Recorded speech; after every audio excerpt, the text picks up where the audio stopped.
이스라엘과 유다 백성들이 남북으로 나뉘어서 동족 상잔을 일컫는 그 모습을 바라보시는 하나님은 기뻐하지 않으셨습니다. 북쪽이 나라가 먼저 망하고 남쪽도 이제 70년 동안 바벨론에 끌려가서 고통을 당하게 됩니다. 이런 내용들이 성경의 근간을 이루고 있는데 이것을 왜 자세히 공부를 하느냐 하면 바로 구약에 나타난 이스라엘은 교회의 모형이 되고 그리고 우리 개인 신앙생활의 모형이 되기 때문입니다. 그래서 이것을 통하여 눈에 보이는 교과서처럼 우리는 역사를 배우고 그 역사 가운데서 하나님께서 어떤 일을 행하시는가를 보기를 원합니다. 하나님은 70년 동안 고통을 당하는 이스라엘 백성들에게 이미 말씀하셨습니다. 너희들은 70년 동안만 고난을 당하리라. 70년이 되면 해방되고 해방될 뿐만 아니라 회복된 것이 회복될 것이다. 그래서 해방과 회복의 약속에 대한 메시지입니다.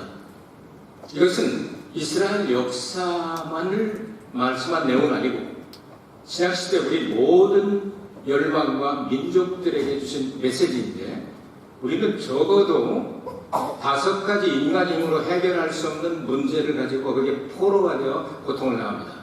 죄와 저주와 사탄과 질병과 죽음이라고 하는 것입니다. 여러분, 전쟁이 일어나고 전쟁의 포로가 되어 전쟁에 나지 않고 견딜 수 없는 사람들이 있었습니다. 한국도 36년 동안 압제를 당하다가 얼마나 많이 기도했겠습니까? 얼마나 많이 독립운동을 했겠습니까? 그런 일들 때문에도 어느 정도 영향은 있었을지 모르지만 역사를 지나놓고 보면 그 힘 때문에 된 것은 아닙니다. 하나님의 방법으로 광복을 선물로 주신 걸 믿으시기를 바랍니다. 이런 역사적인 큰 맥락에서 우리를 바라보면서 우리가 정말 죄에 사로잡히고 사탄에 사로잡히고 질병에 사로잡히고 사망의 두려움에 사로잡히고 저주와 전쟁과 미움과 절망 이런 게 사로잡혀 있으면 하나님이 본래 주신 목적을 달성해 나갈 수가 없습니다. 그래서 하나님께서는 내가 너희들에게 해방을 시켜주고 해방되지 않은 동안 막 몸도 약해지고 근력도 없어지고 나라도 약해지고 폐허되고 이런 것들을 회복해 주시겠다고는 해방과 회복의 약속의 메시지를 여러분 들어보시길 바랍니다. 18절에 예루살렘 성과 그리고 궁전을 재건하겠다고 말씀합니다. 예루살렘의 중심은 뭐니 해도 예루살렘 성이 아니라 예루살렘 성전입니다. 성전이 먼저 중요하게 생각되기 때문에 그 성전을 세우고 난 다음 예루살렘 성을 세우게 됩니다. 여러분 역사에 보면 그게 나와 있습니다. 예루살렘 성, 궁전 이런 것들은 여러분 아시다시피 바벨론에 의해서 폐허가 돼서 아무것도 남아있지 않은 그런 상황입니다. 70년 동안 더구나 짓밟히고 억울한 그런 고생을 하고 있었습니다. 그러나 하나님께서 이것을 반드시 회복시키신다. 왜? 하나님의 도성이기 때문이다. 예수께서 재림하시면 예루살렘을 새자 붙여서 새 예루살렘이 되게 할 것이고 예수께서 만왕의 왕으로 다스릴 것이라고 말씀을 했기 때문에 예루살렘은 하나님의 도성이기 때문에 멸망할 수가 없다 이런 말씀입니다. 예루살렘이 성경에서 처음으로 등장하는 것은 믿음의 조상 아브라함 때입니다. 아브라함이 그돌라오멜 왕과 이 연맹을 맺어가지고 전쟁을 일으켜서 롯이 끌려가게 됩니다. 그 롯을 구출하기 위해서 아브라함은 자기 집에서 사병을 잇는 318명을 데리고 가서 야간 공격을 함으로 이기고 롯을 구출해 돌아오게 됩니다. 그때 살렘왕, 예루살렘왕 멜기세덱이라고 이분은 시작도 없고 끝도 없고 뭐 이렇게 하면 하나님의 아들과 강건하는 예수 그리스도의 모형이죠. 그분에게 10분의 1을 그가 말하지 않았는데도 이건 받으십시오 하고 드리고 그리고 축복을 받게 되며 그리고 빵과 그리고 포도주를 선물로 먹게 됩니다. 이때로부터 시작해서 이 예루살렘이라는 것을 성경은 등장을 시키고 이제 하나님의 기적으로 아브라함이 100세 되었을 때 사람의 힘으로는 할 수 없는 사라의 태가 죽었는데 그 태를 살려서 아들을, 약속의 아들을 주시게 됩니다. 이삭이죠. 이삭이 여러분 아시다시피 성경에 보면 대개 17살쯤 될 때에 하나님이 다니엘이나 아니면 다윗이나 여러 사람을 쓰신 것을 봐서 아마도 그때쯤 되지 않았나 생각이 됩니다. 이건 추론입니다. 물론 아주 가장 좋은 그 소년에서 청년으로 들어갈 그때쯤에서 하나님께서 모리아산, 예루살렘에서 아주 멀리 떨어진 이스라엘의 최남단 도시인, 한국으로 말하면 부산이죠. 부산 같은 부엘세바에 살고 있을 때 하나님께서 아브라함에게 말씀하시기를 네 아들을 모리아산으로 데리고 가서 내가 번제물로 받기를 원한다. 요즘 이런 말을 쉽게 말하면 야끼니쿠 잡수시고 싶다 하는 뜻입니다. 그것도 사람을. 깜짝 놀란 그런 아내와 말하지 아니하고 의논하지 아니하고 아들만 데리고 여러분 3일길을 걸어가게 됩니다. 이미 번제물이 되어서 3일 후에 살아 돌아오는 부활을 예측할 수도 있겠죠. 이제 이삭을 데리고 그 모리아산에 올라가서 결박을 하고 칼을 빼가지고 몇 통을 따가지고 이제 태워서 드리려고 이제 급해진 건 이삭을 통하여 너의 자손들이 복을 얻으리라 하는 그 말씀을 약속하신 하나님께서 브레이크를 거시는 겁니다. 스탑해라. 내 마음을 알았다. 아브라함은 뭐 할 테면 해보죠. 끝까지 해보죠 하고 달려드니까 하나님께서 내가 네 마음을 알았다 하시고 그 아들을 살려줘. 손에 칼을 대지 말라 하고 이삭을 풀어주니까 칡렁불 같은 데 걸려있던 사내의 양이 저번은 어떻게 했습니까? 이래서 대신 죽어주고 대속의 은혜를 가르쳐주게 되죠. 이때로부터 이제 모리아산 예루살렘을 성경은 중요하게 생각을 하고다 쭉 내려갑니다. 약 1000년 후에 다윗 때에 완전 정복을 하게 됩니다. 그래서 다윗이 그 성을 다윗성이라고 말하고 시온성이라고 말하고 그곳으로 전도하게 됩니다. 도읍을 옮기게 된다 그 말입니다. 다윗이 이제 40년 동안의 임금의 생활을 마치면서 이 나라의 인구가 얼마나 되나 알고 싶어졌습니다. 그리고 어린 19살 먹은 솔로몬에게 나라를 이양을 해주게 되는데 어느 정도인가 알고도 싶고 자기의 공적도 생각하고 싶고 이러다가 하나님의 말씀을 어기게 됩니다. 인구조사할 때 속전 예수 그리스도의 보혈을 빼고 하면 천국 인구조사가 되지 않는 거죠. 그래서 하나님께서 3일 동안에 수만 명을 역병으로 데려가시지 않습니까? 수만 명을 데려가자 거기서 회개하고 하나님의 말씀을 깨닫게 되고 출애굽기 30장에 나오는 속전을 하나님 앞에 드리고 속전으로 사서 번제물을 드리게 될 때 온역이 그쳤다. 다윗은 깨달음이 있어서 이곳이 바로 우리의 조상 아브라함이 여기서 이삭을 드린 곳이고 내가 이곳에서 하나님의 은혜를 깨닫고 용서를 받았고 온역이 그쳤으니 이것이 성전 건축지가 되어야 한다 하고 거기를 사버렸습니다. 이걸 사놓고 그 아들 솔로몬 때 7년 걸쳐서 성전을 완성하게 되죠. 이 성전 중심으로서 예배를 드리고 이러는 것이 불순종과 하나님 말씀을 버리고 우상 숭배하는 것 때문에 하나님께서 그렇게 귀하게 여기던 성전도 파괴를 시켜버리고 불타게 만들어버리고 하나님의 언약궤도 사라져버리게 만드시고 그리고 예배 드리는 당사자인 유대인들을 전부 다 바벨론으로 이주를 시켜버리게 됩니다. 70년 만에 돌아와서 여호수아와 스룹바벨 때에 이 성전을 완성하게 된다. 이 내용입니다. 오늘 이 성전도 완성하고 이제 성도 완성이 되게 될 것이며 이 모든 것들이 다 회복되는 역사가 모토도리니 그러니까 처음하고 똑같이 되게 될 것이다. 이렇게 한 내용입니다. 이런 내용들을 생각하면서 우리가 생각하게 될 때 이곳이 왜 중요하냐?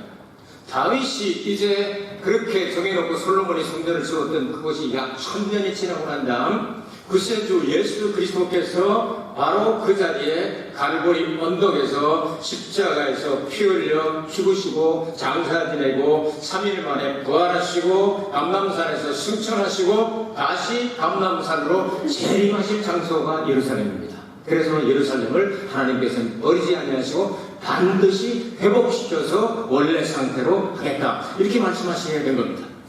여러분 아시다시피 예수님을 십자가에 못 박은 죄를 우리와 우리의 자손들이 다 그 저주를 받겠습니다. 그 말대로 여러분께서 아시다시피 로마에 의하여 기원 후 AD 70년도에 솔로몬 성전 파괴된 걸 스룹바벨이 다시 지었고 스룹바벨이 지은 그 성전을 헤롯 때에 46년이나 걸쳐가지고 이 보수를 해놨는데 그것이 몇 년 지나지 않아서 완전 파괴되어버리고 없어버리고 맙니다. 그리고 이스라엘 백성들은 1948년 5월 14일까지 약 1878년 동안 나라를 잃어버리고 민족을 잃어버리고 거처가 없어지고 황폐하고 이슬람 사원이 서버리고 그리고 이슬람 교도들이 다 점령한 땅으로 완전히 피폐해져 버리고 말았습니다. 이때를 가리켜서 성경은 이방인의 때라고 부르는 것 같습니다. 그래서 복음은 예루살렘에서 사마리아에서 땅끝으로 전 세계 만방에 복음이 전파되고 마지막 때가 되면 이스라엘 사람들이 다시 돌아오게 하리라고 약속하신 말씀이 이루어지기 시작을 하게 된 겁니다. 이것이 중심적인 예루살렘 성과 그리고 궁전과 그리고 성전의 재건축 하나님께서 약속하신 말씀입니다. 그러면 이것을 이렇게 하는 이유가 어디냐면 19절에 보면 여호와의 절기라고 말하면 예배와 상관이 있죠. 이 예배를 드리게 되니까 감사와 찬송과 기쁨의 소리가 천지를 진동하게 됩니다. 여호와의 절기가 과연 어떤 것입니까? 레위 23장에 7대 절기가 나오게 됩니다. 이 7대 절기를 중심으로 물론 안식일 일주일에 한 번씩 주의 날, 신약 성경에서는 주의 날이죠. 주의 날로 하나님 앞에 예배를 드리게 하는데 이 일주일에 한 번씩 예배를 드릴 뿐만 아니라 여러분 아시다시피 1월 14일 날 6월절 15일부터 21일까지 일주일 동안을 무교절 그리고 3월달 이렇게 오순절이 들어가면 3월쯤 되시겠죠? 3월 50일째가 되는 날 오순절 그리고 7월 1일이 나팔절 7월 10일이 속죄일 그리고 7월 15일부터 7월 22일까지 8일 동안을 장막절이라고 말합니다. 이런 절기가 회복이 되면 하나님 앞에 예배하게 되는 겁니다. 예배는 하나님께서 인간을 지으신 목적이라고 성경은 말씀합니다. 여러분께서 전도하고 여러분께서 순교하고 여러분께서 복음을 전하고 이 하는 그 근본적인 최종 목적은 하나님 앞에 예배드리는 사람을 만들기 위함입니다. 할렐루야. 여러분 돈 많이 번다든가 뭐 우리가 크리스찬 몇 대가 됐다 이런 거 자랑 이런 것도 할 수 있겠죠. 그러나 그것이 중심이 아닙니다. 잃어버린 영혼들이 하나님의 자녀들이 본 집으로 돌아가 아버지 앞에 예배드리는 목적을 가지고 우리는 선교하게 되는 겁니다. 할렐루야. 이걸 회복시켜 주겠다고 말씀하시게 된 겁니다. 그래서 찬양 소리가 끝나지 아니하고 기도 소리가 끝나지 아니하고 예배가 끝나지 아니하고 성전은 예수 그리스도의 몸이죠. 그렇죠? 성전은 예수 그리스도의 몸입니다. 그럼 예루살렘 성에는 10개의 문이 있는데 10개의 문은 예수 그리스도의 사역과 관계가 있죠. 또 7대 명절은 예수님의 사역과 관계가 예를 들어서 6월절 하면 예수님의 피 흘린 날이지 않습니까? 오순절 하면 말씀과 성령이 강림하신 날이지 않습니까? 이런 식으로 해서 예수 그리스도와 연결된 성이 완성되고 성전이 완성되고 예배가 회복되고 자유와 해방을 누리게 되며 본래 하나님께서 만드신 인간의 목적 신령과 진정으로 하나님 아버지 앞에 예배할 때가 온다. 아멘. 이걸 약속해 주셨다고 말입니다. 이런 엄청난 약속의 말씀입니다. 자, 그러면 그 과정에 번영과 안정과 평화의 나라의 회복을 주겠다고 하는 말씀이 20절에서부터 21절에 나오고 있는데요. 여기 보면 인구가 증가하게 하겠다 말씀했습니다.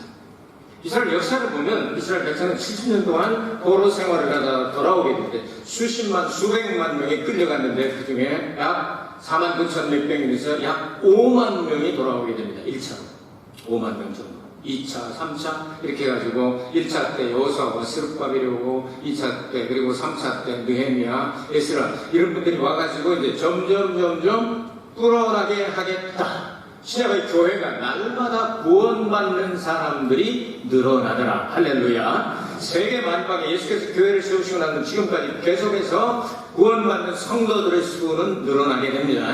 계속 늘어나게 되는데 이렇게 인구의 축복을 주시겠다. 예수 그리스도의 보혈로 계약을 행신하겠다고 말씀하고 22절에 너는 내 백성이 되겠고 나는 너희 하나님이 되리라. 구약시대도 이런 계약을 맺었습니다. 그런데 이 계약은 다 깨져버렸습니다. 하나님과 약속했던 그 약속은 이 커비넌트는 브로큰 깨져버렸어요. 왜냐하면 인간이 그것을 불순종했기 때문에. 깨진 계약을 하나님께서는 다시 하겠다는 뜻을 내가 부르지 아니하면 너희들이 하나님 앞에 가까이 가려고 해서 갈 수가 있겠느냐고 질문하고 있죠. 죄 있는 인간들이 하나님 앞에 까불고 가다가 다 죽습니다. 그런데 중보자 예수 그리스도를 통하여 우리는 하나님이 부르시는 사람들은 하나님이 부르실 때 우리가 응답하고 가면 하나님 앞에 가까이 가서 다시 하나님이 왕이 되시고 우리는 백성이 되고 나는 너희 하나님이 되고 너희는 나의 백성이 되리라. 예수 그리스도의 보혈로 맺어진 언약의 갱신을 말씀하고 있죠. 구약의 율법을 깨뜨린 그들이 모세가 던져서 돌판부터 깨뜨리잖아요. 그래서 이걸 깨뜨려버리고 예수 그리스도로 말미암아 맺어진 언약은 영원한 언약이고 그것은 돌판에 새겨가지고 승질 한번 던져가지고 깨치는 그런 것이 아니라 마음속에다 성령을 통하여 새겨놨기 때문에 죽어도 그대로 남아있고 영원하다. 왜냐? 그래서 하나님 안에서 구원받은 백성들을 향하여 로마서 14장에는 우리가 사나 죽으나 주의 것이로다. 아멘. 그리고 우리 마음에 새겨진 이 예수 그리스도의 보혈로 맺어진 언약은 영원히 누구도 지울 수도 없고 깨뜨릴 수도 없고 가져갈 수도 없고 없앨 수가 없는 영원한 언약이다. 그 영원한 언약은 뭐냐? 예수 그리스도를 통하여 구원받은 백성들이 천국의 상속자가 되어 하나님을 모시고 영원히 함께 살리라. 아멘. 이 소망 때문에 우리 참 힘들고 어렵지만 선교하고 그러고 사는 거예요. 자, 그러면 언약은 이렇게 갱신하고 새로운 백성이 됐는데 또 나쁜 놈들이 와가지고 꿀밤 주고 전쟁 일으키고 못되게 하려면 하나님께서 어떻게 하시겠냐. 23절 보라 여호와의 노가 바라여 폭풍과 회리바람처럼 악인의 머리를 칠 것이라. 여러분 회리바람이 대갈통을 깨버리겠다는 겁니다. 여러분 미국 같은 데 토네이도 같은 거 오면 그냥 회리바람이 불어버리면 자동차도 날아가고 집도 날아가고 거리도 날아가고 그냥 고속도로도 날아가고 이런 힘이 있는데 그걸 나쁜 놈들 하나님의 백성들을 건드리는 놈마다 머리통을 다 그냥 그 위에서 회리바람 불어가지고 명아지를 다 뽑아버리겠다는 그런 뜻 아니겠어요? 성경을 읽을 때 이렇게 재밌게 이렇게 각색을 해서 읽으면 재밌습니다. 그러니까 이것들 가는 거야, 이제 어디로. 가는 거예요. 24절. 나 여호와의 진노는 내 마음에 뜻한 바를 행하여 이루기까지는 쉬지 아니하니 그 악인들을 아주 멸절시킬 때까지 하나님은 졸지도 아니하시고 주무시지도 아니하시고 그 다음에 몸살도 안 나시고 감기도 안 걸리시고 그렇잖아요. 그래서 복음서를 아무리 읽어도 예수께서 감기 걸리사 3일쯤 쉬신 후에 이런 말씀이 없잖아요. 예수님께서 몸살을 나서 내가 너무 피곤하니 지금은 사람들 오지 말라고 그래라. 일주일 후에 오너라. 이렇게 말씀하신 적이 없잖아요. 예수님은 하나님의 열심을 가지고 계속 행동하는 열심. 그 열 속에 들어갔던 enthusiasm. 하나님의 열, 이건 막 속으로, 열 속으로 막 들어가가지고 계속 할 수밖에 없다면 이게 이루어질 때까지. 자, 언제까지입니까? 대적들에게 이제 그 일을 하는데 쉬지 아니하나니 너희가 말일에 그것을 깨달으리라 이렇게 말씀하셨습니다. 말일이라고 하는 내용이 참 이게 플렉시블하죠? 굉장하죠? 이게 고무줄 같은 말씀입니다. 개인적으로도 죽는 날이 말일날입니다. 어떤 민족이 하나가 나라가 없어지는 것도 말일이라고 생각할 수 있습니다. 그럼 말일은 하나님께서 정한 말일, 마지막 때, 종말일 때, 인류 역사의 말일쯤 되면 이것을 너희들이 깨닫게 되리라. 1878년 만에 나라가 없던 이스라엘이 광복을 얻은 것이 우연이 아닙니다. 대한민국은 36년 만에 광복절을 맞이했잖아요. 이스라엘은 1878년 만에 광복절을 맞이했단 말입니다. 이때로부터 이제 말일에 가까워 오기 시작합니다. 그래서 지금 이스라엘에는 여러분 아시다시피 한 500만 명 모이잖아요. 유태인 계통의 사람들이 미국에 많이 양성되어 있죠. 그것도 한 500만 명 되지 않습니까? 주이시 크리스찬이라고 말하는 이 크리스찬이 세 종류가 있는데요. 주이시가 세 종류. 스파르디 주이시라고 하는 아브라함의 직계 자손들입니다.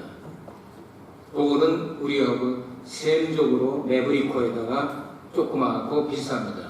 두 번째, 아슈케나지 주이시라고 합니다. 이것은 창세기 10장에 나오는 아수그나스, 이건 백인 족속이죠. 야벳 자손. 그러니까 유대교로 개종한 백인들을 가리켜서 아슈케나지 주이시라고 말합니다.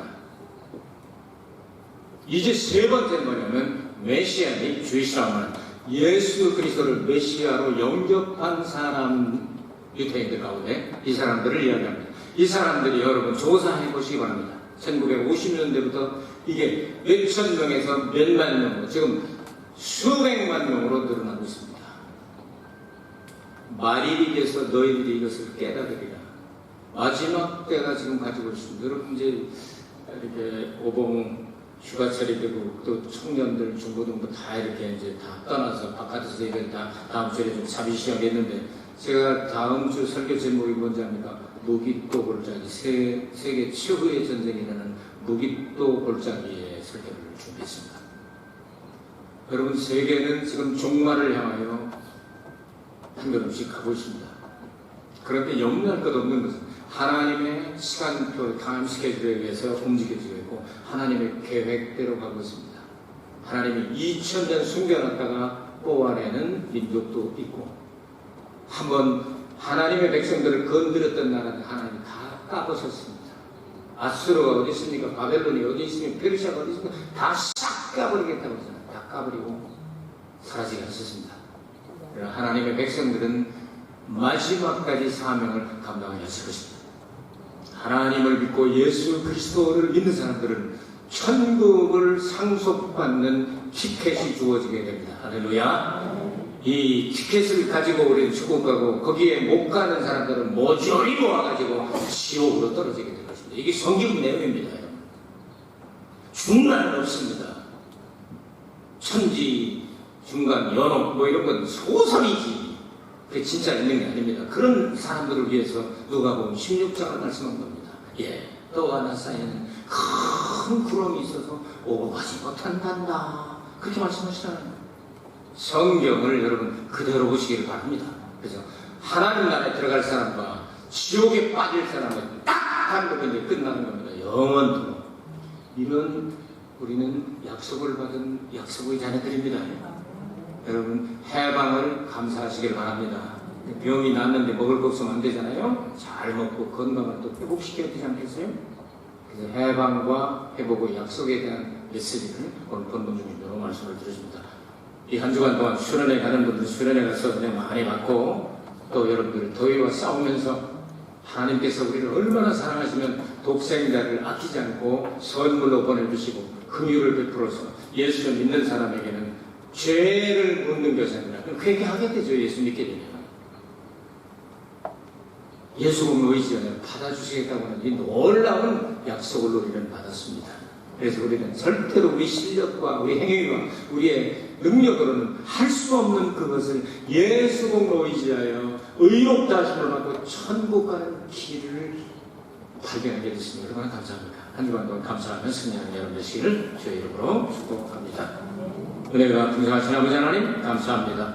이 한 주간도 주 안에서 승리하게 하여 주시옵소서. 예수 그리스도 이름으로 기도하옵나이다.